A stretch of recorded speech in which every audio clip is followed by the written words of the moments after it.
श्री कृष्ण गोविंद हरे मुरारी, हे नाथ नारायण वासुदेव। श्री कृष्ण गोविंद हरे मुरारी, हे नाथ नारायण वासुदेव। ओम नमो भगवते वासुदेवाय। ओम नमो भगवते वासुदेवाय। कृष्णाय वासुदेवाय हरये परमात्मने प्रणतः क्लेशनाशाय गोविंदाय नमो नमः। सच्चिदानंद रूपाय विश्वोत्पत्त्यादिहेतवे तापत्रय विनाशाय श्री कृष्णाय वयं नमः। सच्चित आनंद स्वरूप परमात्मा जो सृष्टि की उत्पत्ति, पालन और संहार करता है तथा जीवों के आध्यात्मिक आदि दैविक आदि भौतिक तापों को नष्ट करने वाले हैं, अर्थात जीवों के मानसिक, शारीरिक और भौतिक दुखों को दूर करने वाले हैं, उन श्री कृष्ण भगवान को हम नमस्कार करते हैं। श्री कृष्ण गोविंद हरे मुरारी, ये नाथ नारायण वासुदेव। श्रीमद् भागवत षष्ठ स्कंद अथैकोनविंशोऽध्यायः। राजोवाच व्रतं पुंसवनं ब्रह्मन् भवता यदुदीरितं तस्य वेदितुमिच्छामि येन विष्णु प्रसीदति। श्री शुक उवाच शुक्ले मार्गशिरे पक्षे योषित भर्तुरनुज्ञया आरभेत व्रतमिदं सार्वकामिकमादितः। पुंसवन व्रत की विधि। राजा परीक्षित ने पूछा, भगवान, सुखदेव जी महाराज से पूछा, भगवान आपने अभी अभी पुंसवन व्रत का वर्णन किया है और कहा है कि उससे भगवान विष्णु प्रसन्न हो जाते हैं, सो अब मैं उसकी विधि जानना चाहता हूँ। श्री सुखदेव जी ने कहा, परीक्षित, यह पुंसवन व्रत समस्त कामनाओं को पूर्ण करने वाला है।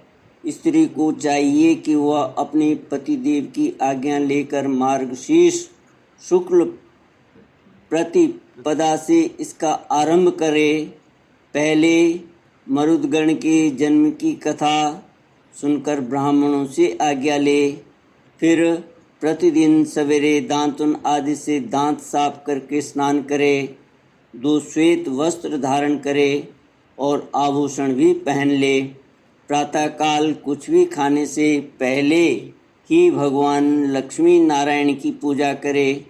इस प्रकार प्रार्थना करे, प्रभु आप पूर्ण काम हैं, अतएव आपको किसी से भी कुछ लेना देना नहीं है। आप समस्त विभूतियों के स्वामी और सकल सिद्धि स्वरूप हैं। मैं आपको बार बार नमस्कार करती हूँ। मेरे आराध्य देव, आप कृपा, विभूति, तेज, महिमा और वीर्य आदि समस्त गुणों से नित्य युक्त हैं। इन्हीं भगों ऐश्वर्यों से नित्य युक्त रहने के कारण आपको भगवान कहते हैं। आप सर्वशक्तिमान हैं। माता लक्ष्मी जी, आप भगवान की अर्धांगिनी और महामाया स्वरूपिणी हैं। भगवान के सारे गुण आप में निवास करते हैं। महाभाग्यवती जगन्माता, आप मुझ पर प्रसन्न हो। मैं आपको नमस्कार करती हूँ। श्री कृष्ण गोविंद हरे मुरारी, हे नाथ नारायण वासुदेव। सुखदेव जी कहते हैं, परीक्षित, इस प्रकार स्तुति करके एकाग्र चित्त से ओम नमो भगवते महापुरुषाय महानुभावाय महाविभूति पतये सह महाविभूतिभिर्बलिमुपहरणानि। ओंकार स्वरूप महानुभाव समस्त महाविभूतियों के स्वामी भगवान पुरुषोत्तम को और उनकी महाविभूतियों को मैं नमस्कार करती हूँ और उन्हें पूजोपहार की सामग्री समर्पण करती हूँ। इस मंत्र के द्वारा प्रतिदिन स्थिर चित्त से भगवान विष्णु का आवाहन, अर्घ्य, पाद्य, आचमन, स्नान, वस्त्र, यज्ञोपवीत, आभूषण, गंध, पुष्प, धूप, दीप और नैवेद्य आदि निवेदन करके पूजन करे। जो नैवेद्य बच रहे उससे ओम नमो भगवते महापुरुषाय महाविभूति पतये स्वाहा, महान ऐश्वर्यों के अधिपति भगवान पुरुषोत्तम को नमस्कार है। मैं उन्हीं के लिए इस हविष्य का हवन कर रही हूँ। यह मंत्र बोलकर अग्नि में 12 आहुतियाँ दे। परीक्षित, जो सब प्रकार की संपत्तियों को प्राप्त करना चाहता हो उसे चाहिए कि प्रतिदिन भक्ति भाव से भगवान लक्ष्मी नारायण की पूजा करे, क्योंकि वे ही दोनों समस्त अभिलाषाओं की पूर्ण करने वाले एवं श्रेष्ठ वरदानी हैं। श्री कृष्ण गोविंद हरे मुरारे, हे नाथ नारायण वासुदेव। इसके बाद भक्ति भाव से भरकर बड़ी नम्रता से भगवान को साष्टांग दंडवत करे, 10 बार पूर्वोक्त मंत्र का जप करे और फिर इस स्तोत्र का पाठ करे। हे लक्ष्मी नारायण, आप दोनों सर्वव्यापक और संपूर्ण चराचर जगत के अंतिम कारण हैं। आपका और कोई कारण नहीं है। भगवान माता लक्ष्मी जी आपकी माया शक्ति हैं। ये ही स्वयं अव्यक्त प्रकृति भी हैं। इनका पार पाना अत्यंत कठिन है।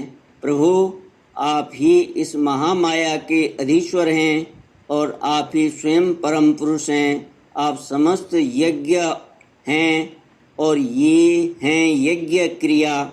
आप फल के भोक्ता हैं और ये हैं उसको उत्पन्न करने वाली क्रिया। माता लक्ष्मी जी तीनों गुणों की अभिव्यक्ति हैं और आप उन्हें व्यक्त करने वाले और उनके भोक्ता हैं। आप समस्त प्राणियों के आत्मा हैं और लक्ष्मी जी शरीर, इंद्रिय और अंतःकरण हैं। माता लक्ष्मी जी नाम एवं रूप हैं और आप नाम रूप दोनों के प्रकाशक तथा आधार हैं। प्रभु, आपकी कीर्ति पवित्र है। आप दोनों ही त्रिलोकी के वरदानी परमेश्वर हैं। अतः मेरी बड़ी बड़ी आशा अभिलाषाएं आपकी कृपा से पूर्ण हों।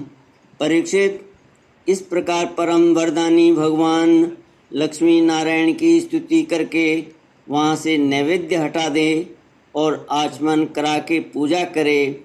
तदनंतर भक्ति भाव भरित हृदय से भगवान की स्तुति करे और यज्ञावशेष को सूंघ कर फिर भगवान की पूजा करे।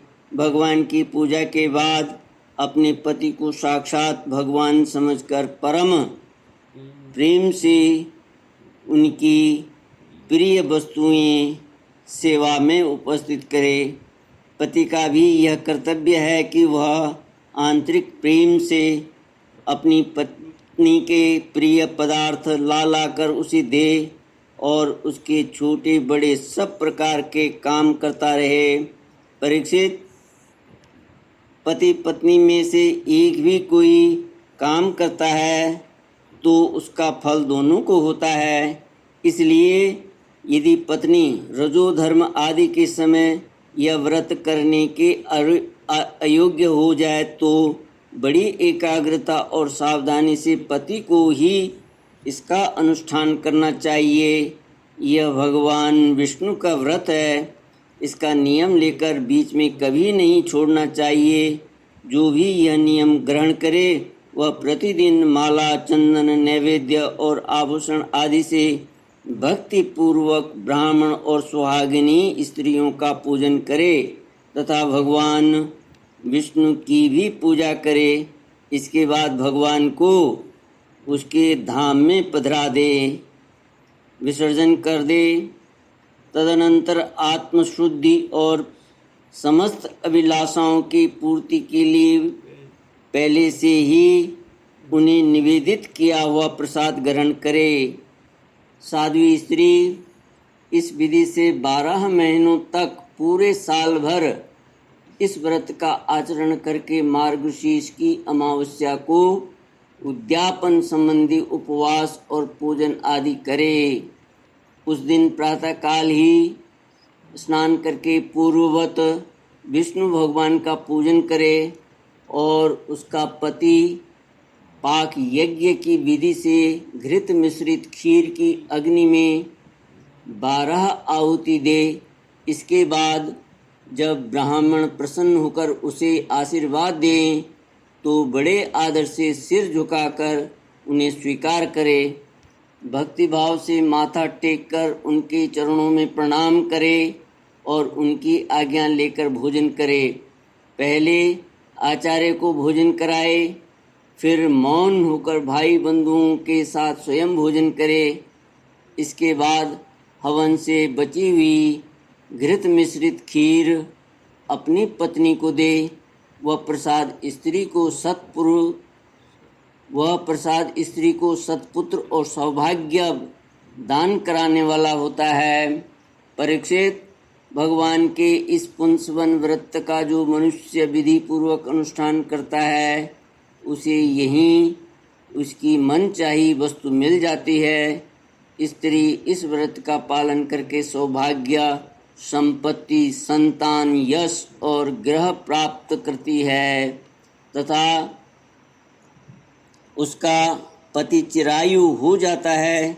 इस व्रत का अनुष्ठान करने वाली कन्या समस्त शुभ लक्षणों से युक्त पति प्राप्त करती है और विधवा इस व्रत से निष्पाप होकर वैकुंठ में जाती है। जिसके बच्चे मर जाते हों वह स्त्री इसके प्रभाव से चिरायु पुत्र प्राप्त करती है। धनवती किंतु अभागिनी स्त्री को सौभाग्य प्राप्त होता है और कुरूपता को श्रेष्ठ रूप मिल जाता है। रोगी इस व्रत के प्रभाव से रोग मुक्त होकर बलिष्ठ शरीर और श्रेष्ठ इंद्रिय शक्ति प्राप्त कर लेता है। जो मनुष्य मांगलिक श्राद्ध कर्मों में इसका पाठ करता है उसके पितर और देवता अनंत तृप्ति लाभ करते हैं। वे संतुष्ट होकर हवन के समाप्त होने पर व्रती की समस्त इच्छाएं पूर्ण कर देते हैं। ये सब तो संतुष्ट होते ही हैं। समस्त यज्ञों के एकमात्र भोक्ता भगवान लक्ष्मी नारायण भी संतुष्ट हो जाते हैं और व्रती की समस्त अभिलाषाएं पूर्ण कर देते हैं। परीक्षित, मैंने तुम्हें मरुदगण की आदरणीय और पुण्यप्रद जन्म कथा सुनाई और साथ ही दिति के शेष पुंसवन व्रत का वर्णन भी सुना दिया। श्री कृष्ण गोविंद हरे मुरारे, हे नाथ नारायण वासुदेव। इति श्रीमद्भागवते महापुराणे वैयासिक्याम् अष्टादश शास्त्र्यां पारमहंस्यां संहितायां षष्ठस्कन्धे पुंसवनव्रतकथनं नामैकोनविंशोऽध्याय। इति षष्ठस्कन्धः समाप्तः। हरि ओम तत्सत्। ओम पूर्णमद पूर्णमिदं पूर्णात् पूर्णमुदच्यते पूर्णस्य पूर्णमादाय पूर्णमेवावशिष्यते। ओम शांति शांति शांति। हरि ओम। श्री गुरुभ्यो नमः।